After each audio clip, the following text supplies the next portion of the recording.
আমি সাবধান করতে এসেছি মগরাহাটের সেলিমকে, আমি সাবধান করতে এসেছি ফলতার জাহাঙ্গীরকে, আমি সাবধান করতে এসেছি ক্যানিং এর জীবনতলার শকত মোল্লাদকে আর ভাঙড়ের আরাবুল এন্ড কোম্পানিকে।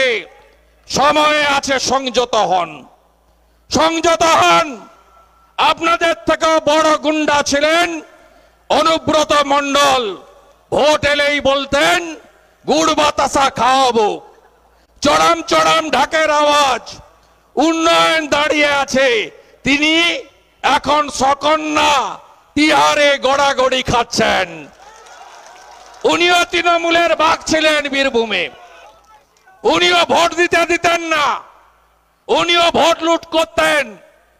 আর শাহজাহান সাহেব বিরাট নেতা না? 5ই জানুয়ারি, 1 জানুয়ারি, 30 তারিখে আমি বসিরহাটে শক্তি কেন্দ্র এবং বুথ সভাপতিদের সম্মেলনে গেছিলাম। ওখানেও মাঠ দেয়নি, রেলের মাঠে করেছি। আমি শাহজাহানের খাপটা খুলে দিয়েছিলাম, ভোট আমরা করিয়ে দেব।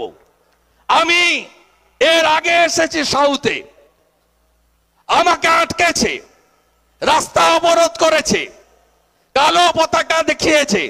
এখন দেখুন কামালগাজী থেকে দক্ষিণ বারাসাত, তোমার দেখা নাই রে, তোমার দেখা নাই। ঘরে ঢুকে গেছে। এদের লম্বা লিস্ট।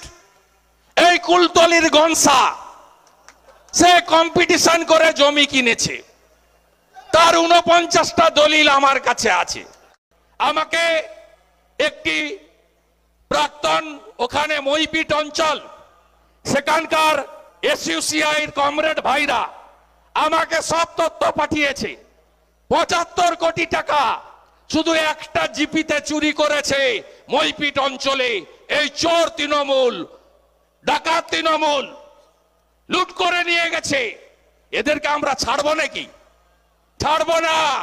নিশ্চিন্ত থাকুন, শিক্ষা গেছে জেলে, খাদ্য গেল জেলে, আর স্বাস্থ্য যাবে জেলে। অপেক্ষা করুন, আমরা এদের একটা লোককে ছাড়বো না।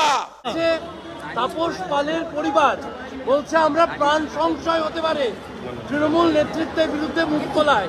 মুখ্যমন্ত্রী কেন্দ্রীয় স্বরাষ্ট্রমন্ত্রী রাজ্যপালকে আবেদন করা উচিত, প্রয়োজনে নিজের এবং পরিবারের নিরাপত্তার জন্য 226 এর ফাইল করা উচিত। আমি এই পরিবারের সাথে আছি, কোনো সহযোগিতা চাইলে বৌদি আমার কাছ থেকে পাবে। শাহজাহান কোথায় আছে আমরা জানি। সরবেড়িয়া থেকে ধামাখালির মধ্যে বেরমেজুর 1 এবং 2 জিপির মধ্যে আছে। আমি জানি, পুলিশ জানে। আপনি মেজর ঋত্বিক পালকে জেলে রাখতে পারেন, শাহজাহানকে ধরতে পারেন না। এটাই পশ্চিমবঙ্গ, শ্রী অরবিন্দের পশ্চিমবঙ্গ, রাসবিহারী বসুর পশ্চিমবঙ্গ, নেতাজি সুভাষচন্দ্র বসুর পশ্চিমবঙ্গ, শ্রী চৈতন্যদেবের পশ্চিমবঙ্গ, স্বামী প্রণবানন্দের পশ্চিমবঙ্গ, স্বামী বিবেকানন্দের পশ্চিমবঙ্গ। একটা গুন্ডা মাফিয়া ডন, তাকে ছেড়ে রাখা হয়। আর দেশের জন্য যিনি নিজের যৌবনকাল দিয়েছেন মেজর ঋত্বিক পাল, তাকে মিথ্যা মামলায় জেলে থাকতে হয়। এটাই হলো পশ্চিমবঙ্গ।